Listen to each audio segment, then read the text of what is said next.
So, as you stand in your physical body and you're aware of the buffet that's before you, some things you can look right at and know you prefer them, and some things you can look at and know that you would like it to be better. And have you noticed that if you let yourself believe in your own or global or mass consciousness, personal or bigger expansion, that you cannot stop for a moment thinking of what would be better? Esther's been in the new kitchen in Texas, and most things that are in most cupboards have not been there very long because she keeps finding a better place for everything. Anyone who's trying to find something that was there yesterday is in trouble, because today it's in a new and improved place for a while. In other words, she'll find the place that works perfectly in time, but it's very funny to her that there are so many places for improvement no matter how good something is. You never run out of the desire to expand because you are eternal beings.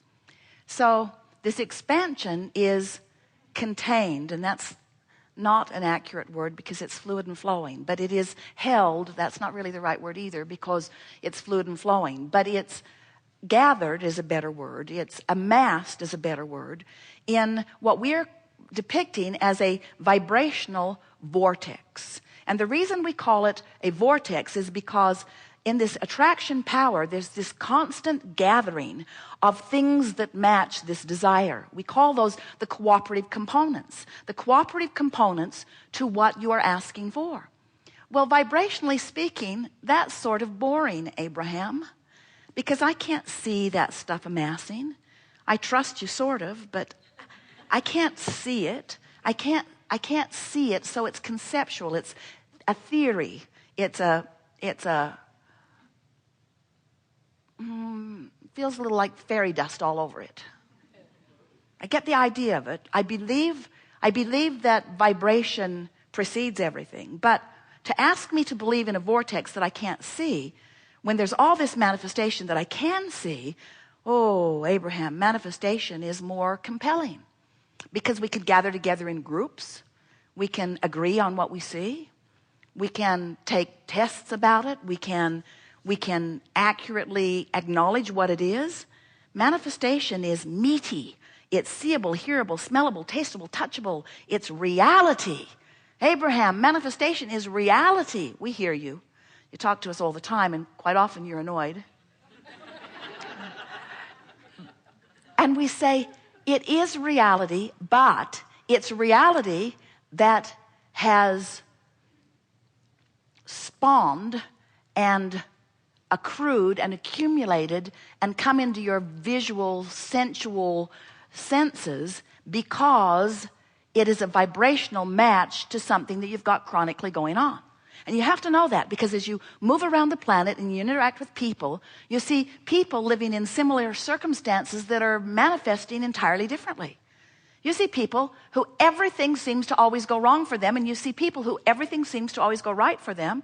And you just got to know there's a vibrational variance that makes the difference in what's happening to you, not just generally, but specifically moment by moment.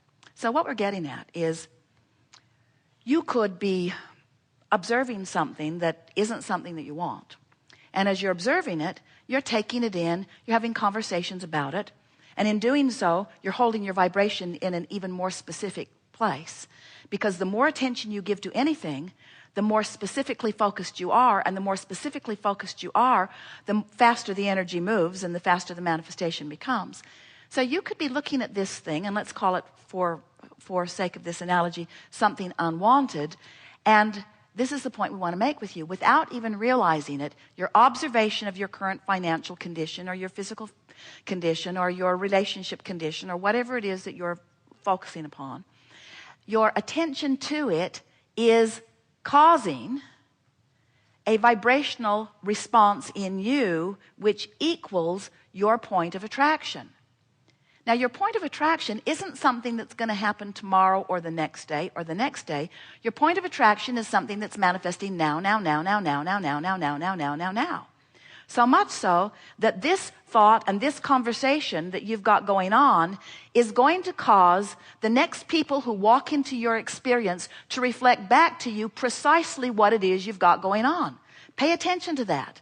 Pay attention to how close on the heels of what you're feeling, especially if you're feeling it strongly, the manifestation follows. And then the real fun is to recognize, either because the feeling didn't feel good or because the manifestation doesn't feel good. Maybe somebody says something to you that you didn't like, that you didn't think they should have said, that you didn't really believe you had coming, and that most of all you don't ever want to hear it again. But you're hearing it, it's happening. And why is it happening? Is it happening because reality has descended on you? Or is it happening in response to a vibrational stance that you've been practicing that you maybe didn't even know you were practicing until it manifested? But here it is. Reality happens. We've seen the bumper stickers. We like this one better. Reality happens. So then you say, we want you to say, oh, but I get this stuff. I know that I'm the creator of my own experience. I'm not a regurgitator. I observed that, and I had a regurgitating knee-jerk response to it, which I kept practicing because it was really absurd and obscene what happened. And so I told everybody that I saw for a while, do you know what that guy said? Do you know what he said? Do you know what he said? Do you know what he did? Do you know how he made me feel? So you keep it going for a little while, but in all of that, launching, clarifying, vortexing, creating, doing the vibrational precursoring, it's not a word, but write it down anyway, to what future manifestations can be depending upon what you do vibrationally. In other words, you've launched the rockets. The potential is there for the new and improved experience. The question is, are you going to keep regurgitating what is, because after all, that guy was really out of line? Or are you going to take the bounce and practice, and here are the operative words, practice the less easy vibration, because that's the easy vibration. You just observed it. All of your physical senses told you it was reality. And if you gathered together with others and went on some of those talk shows, most of the people would agree with you that that person was a misbehaving person and that you are right. But we are wanting to say to you, it doesn't matter how right you are in your negative emotion or in your pushing against.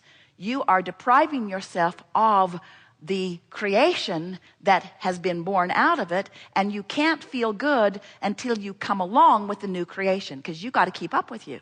You got to keep up with you.